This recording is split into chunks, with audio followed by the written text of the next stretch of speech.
On October 27th, 2019, the night sky over Syria was silent, almost haunting.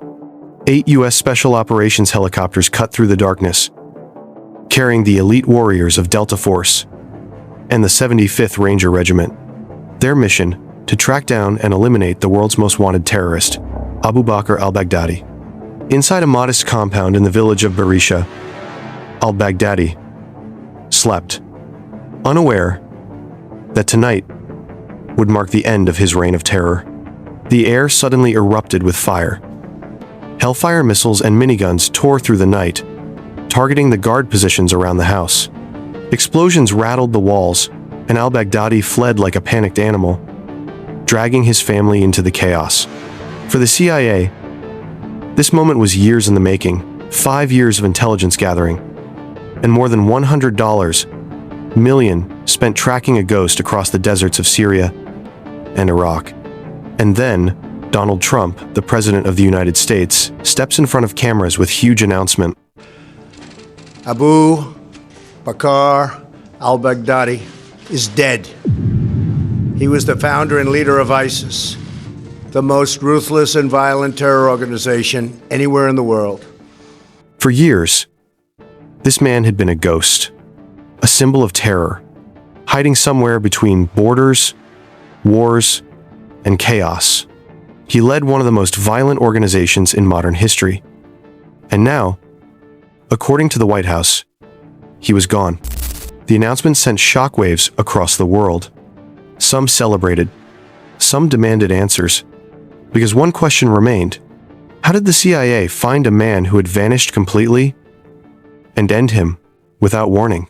Tonight, we go back, step by step, into the intelligence hunt, the hidden networks, and the operation that finally closed the darkest chapter of ISIS.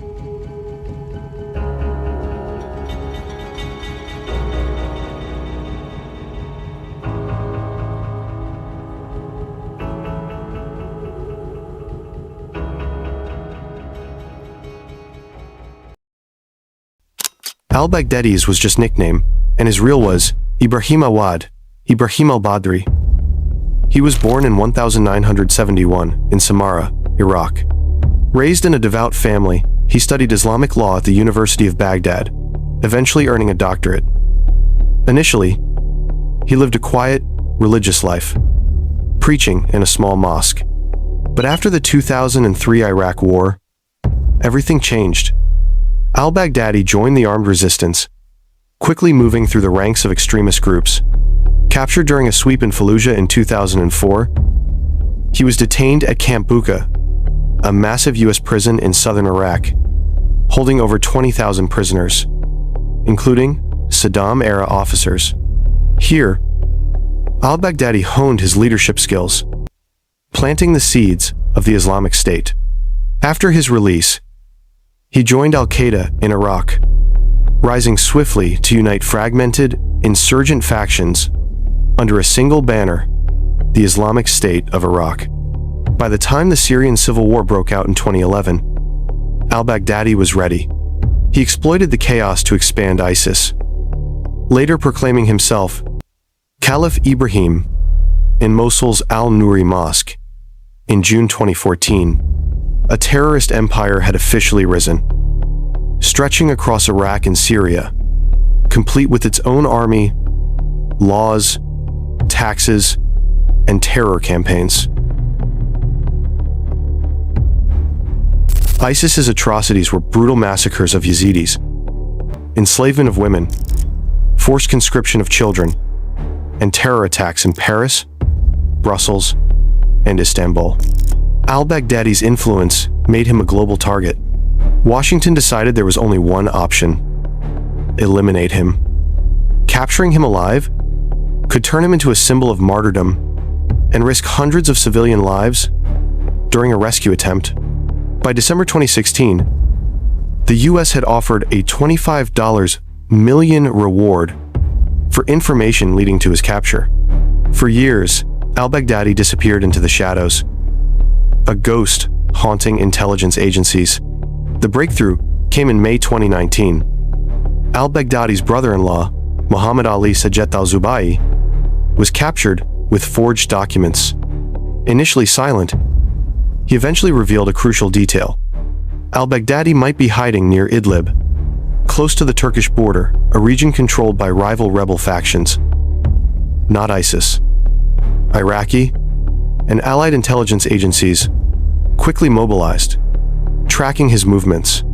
By September 2019, they focused on a smuggling network operated by Abu Muhammad al-Halabi, who secretly transported ISIS leaders' families across the desert. His network led the CIA to a compound in the village of Barisha.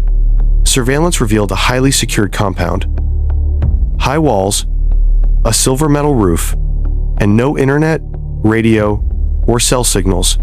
A perfect ghost hideout. Drones and infrared cameras confirmed suspicious activity.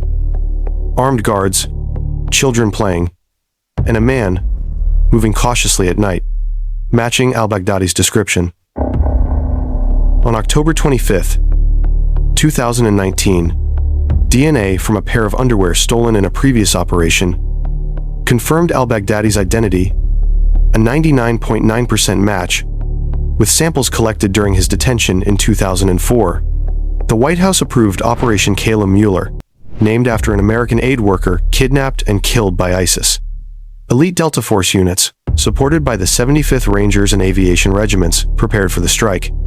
8 helicopters carried nearly 70 operators through complex airspace. Recon drones provided real-time intelligence, while escort helicopters stood ready to suppress any threats. The insertion point was a compound in Idlib, just 5 kilometers from the Turkish border. At 1:10 a.m., October 27th, the helicopters approached silently.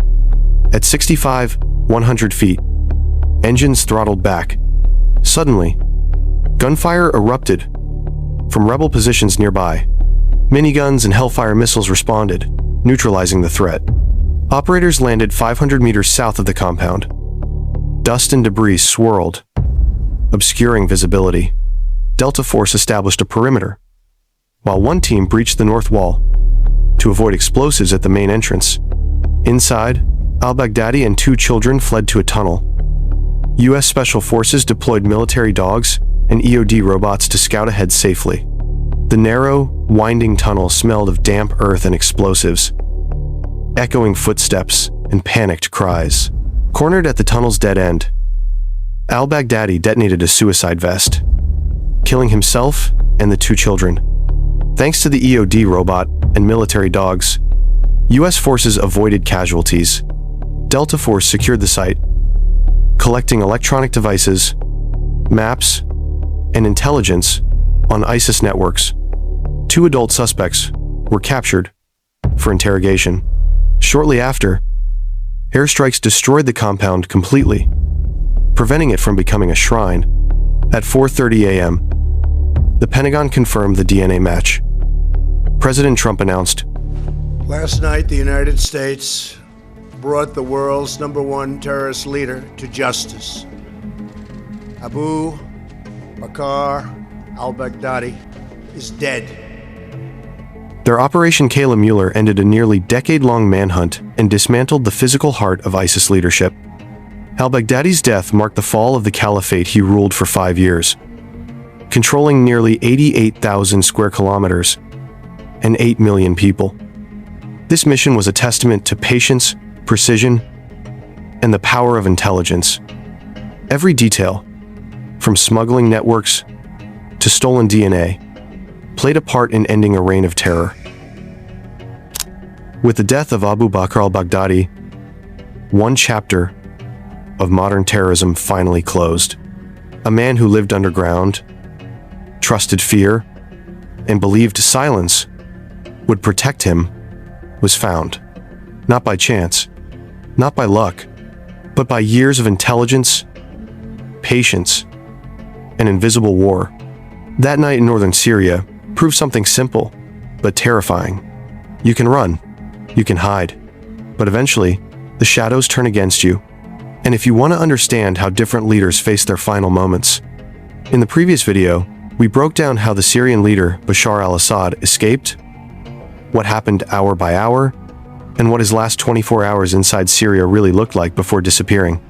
If you haven't watched that video yet, you'll find it on the channel.